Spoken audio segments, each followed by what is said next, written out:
Hello అండి. ఇది చూడండి వాటర్ లిల్లీ బడ్. రెండింటికి డిఫరెన్స్ చూడండి. అది గూడా వాటర్ లిల్లీయే. సో, రెగ్యులర్‌గా ఉండేలా కాకుండా ఇది కొంచెం డిఫరెంట్‌గా ఉంది గదా! రెడ్ డాలీ వాటర్ లిల్లీ దీని పేరు. అది కామన్ నేమ్. సో, దీన్ని నేను కేరళ నుండి తెప్పించాను. ఇప్పటివరకు చాలా బడ్స్ వచ్చాయి గానీ, ఫ్లవరింగ్ రాకుండానే పడిపోయాయి అవి నీటిలో. ఇదొక్కటే ఇప్పుడు ప్రెజెంట్ ఇలా బ్లూమ్ అవ్వడానికి రెడీగా ఉంది. సంథింగ్ స్పెషల్ ఇది. అయితే ఈరోజు నేనేం చేశానంటే సన్ రోజ్ ప్లాంట్ ఎక్కువగా అయిపోయిందని చెప్పి, చాలా ఎక్కువ హ్యాంగ్ అవుతుంది, బరువుగా ఉందని వీటి కటింగ్స్ తీసుకొని కొంచెం టబ్‌లో పెడదాం అనుకున్నాను. సో, అలా ఈరోజు ఇవి తీశాను. దీనికో స్టోరీ ఉంది తెలుసండి. ఏంటంటే ఇంతకుముందు నా దగ్గర ఇది చాలా పెద్దదుండేది ఈ ప్లాంట్. ఆ తర్వాత దీన్ని అందరికీ ఇచ్చాను నేను. అందరికంటే నా ఫ్రెండ్స్‌కి. పర్టిక్యులర్‌గా ఒక మేడము చాలా ఎక్కువ పెంచారు దీన్ని. తర్వాత నా దగ్గర పోయిందిది. అప్పుడు నేను అడిగితే ఆవిడెప్పుడు కేరళలో ఉన్నారన్నమాట. ఏదో కోర్స్ చేస్తూ. సో, నాకు అవైలబుల్‌గా లేరు. అందుకని ఆ ప్లాంట్ నాకు దొరకలేదు. మా తమ్ముడు అమెజాన్ నుంచి తెప్పించాడు. 2 మట్టి ముద్దలొచ్చాయన్నమాట అప్పుడు. అంటే ఈ మొక్కలు ఆల్రెడీ అందులో ఉండి కుళ్ళిపోయినాయవి. సో, అలా అయిన ఒక 2 వీక్స్‌కి ఆ మేడమ్‌కి నేను మెసేజ్ చేస్తే అప్పుడు మళ్ళీ ప్లాంట్ ఇచ్చారన్నమాట. సో, ఇంత పెద్దదయిందిది. ఇది శాండ్ పేపర్ వైన్. అందుకే నేను ఈ వీడియోలో చెప్పేదేంటంటే ఒక ఫెర్టిలైజర్ గురించి. బనానాస్‌ని అంటే బనానా పీల్స్ కాదు. బనానాస్. కొంచెం ముగ్గిపోయిన బనానా వాటర్‌ని లిక్విడ్ ఫెర్టిలైజర్‌గా చేసి ప్లాంట్స్‌కిచ్చాను. సో, ఫ్లవరింగ్ అనేది చాలా ఫాస్ట్‌గా వచ్చింది.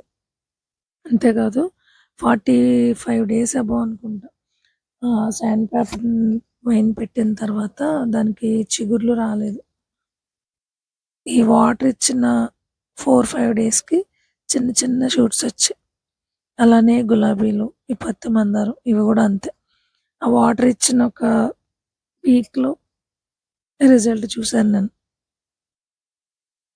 సో, బనానా పీల్స్ కంటే కూడా కొంచెం ముగ్గిపోయిన బనానాస్‌ని మనం లిక్విడ్ ఫెర్టిలైజర్‌గా ఇస్తే ప్లాంట్స్‌కి చాలా ఫాస్ట్‌గా దాని మెజెన్స్ అందుతాయన్నమాట.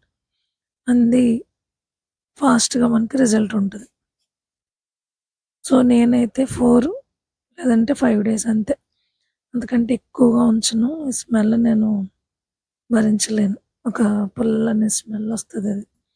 అయితే మనం మస్ట్‌గా చేయాల్సిన పనేంటంటే, రోజు మార్నింగ్, ఈవినింగ్ దీన్నొకసారి ఇలా తిప్పుతూ ఉండాలి. లేదు అనంటే దీనిపైన ఒక లేయర్ ఫార్మ్ అవుతది. ఆ లేయర్ గాని వాటర్‌లో మిక్స్ అవ్వకపోతే చాలా ఫాస్ట్‌గా పురుగులొస్తాయి అందులో వైట్ కలర్‌లో.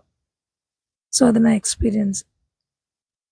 ఇలా మనం ఫెర్టిలైజర్ చేసినప్పుడు డెఫినిట్‌గా అది చేయాలి. సో, నేనేంటంటే ఇందులో కొన్ని ఆవాలని మిక్సీలో ఏసి అది గూడా వేశాను. ఎగ్జాక్ట్‌గా 3 ½ డేస్ అంతే. 4 డేస్ కూడా నేను ఫుల్‌గా ఉంచలేదు. సో, ఈ వాటర్‌లో మిక్స్ చేసి ప్లాంట్స్ మొదల్లో ఫోర్స్‌గా కాకుండా కొంచెం స్లోగా అంటే మనం ఇచ్చినది కుండీ కిందకి రాకుండా అంటే డ్రైన్ అవ్వకుండా ఆ మొక్క పీల్చుకునేలా చేస్తే నాకు చాలా మంచి రిజల్ట్ వచ్చింది. సంపెంగ పూలు పూస్తున్నాయి. ఇది చూడండి బంచ్ ఆల్మోస్ట్ ఎండిపోయిందనుకున్నాను మొక్క. ఇది కూడా బానే వచ్చింది. తర్వాత దానికి శాండ్ పేపర్ వైన్‌కి చిగుర్లొచ్చాయి. నెక్స్ట్ బొండు మల్లెపూలు. ఇదైతే మొక్క ఆకులన్నీ ఏదోలా అయిపోయినాయి వీటికి. ఈ ఫెర్టిలైజర్ ఇచ్చిన తర్వాత ఇలా బడ్స్, ఫ్లవర్స్ స్టార్ట్ అయ్యాయి. సో, ఈ సమ్మర్‌లో డెఫినిట్‌గా ట్రై చేయండి. చాలా ఈజీ. బనానాస్ తింటే బనానా పీల్స్. లేదు దీనికోసం అంటూ ఒక 2 పళ్ళను అలా ఉంచేస్తే అవి మాగిపోతాయి కదా! సో, అప్పుడు అవి వేసేయొచ్చు. అంటే ముగ్గినవి. Super fertiliser. చక్కటి ఫ్లవర్స్ ఇస్తాయి మనకి.